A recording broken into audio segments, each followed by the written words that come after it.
on our feet for 12 hours a day, that is how we prefer it. Hunched over computer, locked in a cube, no thanks. Out making sales calls all day, nah. On our feet, standing over the cutting boards, our knives transform into extended fingers, tongs and spatulas become elongated hands, and pots and pans turn into vessels for magic, welcoming our sorcery.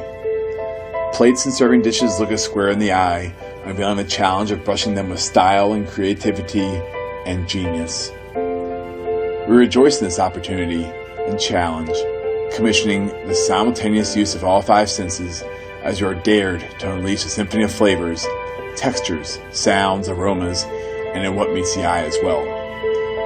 Sometimes our creation represents a brash, harsh splattering of reality, while other times a simple, clean construction of carefully articulated precision paints the clearest and simplest of pictures. We live a strenuously exhausting life, the one which we knowingly sign up for. Sometimes accidentally, other times by happenstance, and other times by a constant gravitational pull whispering into our ears, telling us quite simply how nothing else will quite make us happy. We use our vision to create and share with the world our most prized possession, that which we hold most dear, our view of the world. Thus it is through our relationships with each other, along with food and our lives, that helps connect us all. Others that probably don't understand us write us off as compulsive drunks, maybe druggies. Whether you understand us or not, we acknowledge the place that food holds in all of our lives. That is why we do this. It's what we signed up for.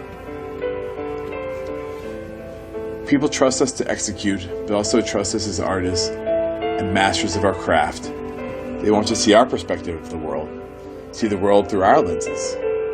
Thus, chefs are graced with a slippery slope of opportunity, and most of us openly embrace that, the challenge and honor of taking foods, their cultural identities, and using them to express who we are, as people, as chefs. To showcase the context of what we believe, that food is greater than just food itself. It's part of the bigger world.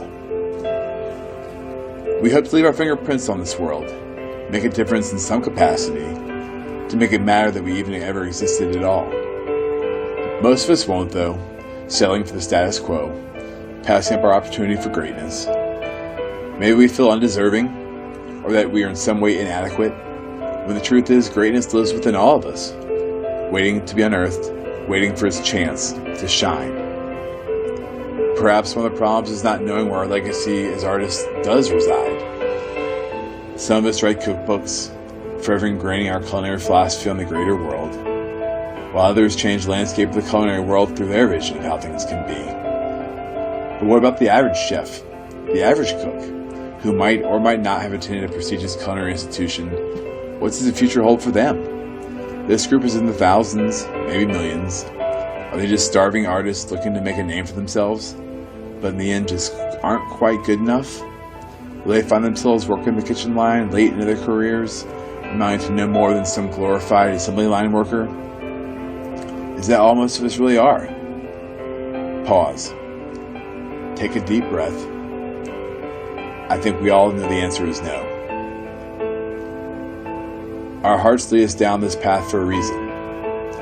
Was this path painted with the floodlights of creative freedom? Do we relish in the artistry of it? Why did we choose this path? Why do we choose this? Why do we make this our life's work? Whatever the reasons, a couple things will always remain true. By the end of a long, work-like-hell career, we'll have brought a lot of joy and happiness to the world, and hopefully as a result, to ourselves as well. We'll also be very misunderstood in the process. Thus, my advice to artists of all kinds: follow your heart and listen to it. Don't stop for a second. The moment you start to doubt your artistry is the moment you commence to die inside. Keep fighting for what you believe in. Whether it prevails or not, you will have. You will have prevailed, and at the end of the day, that's all that matters.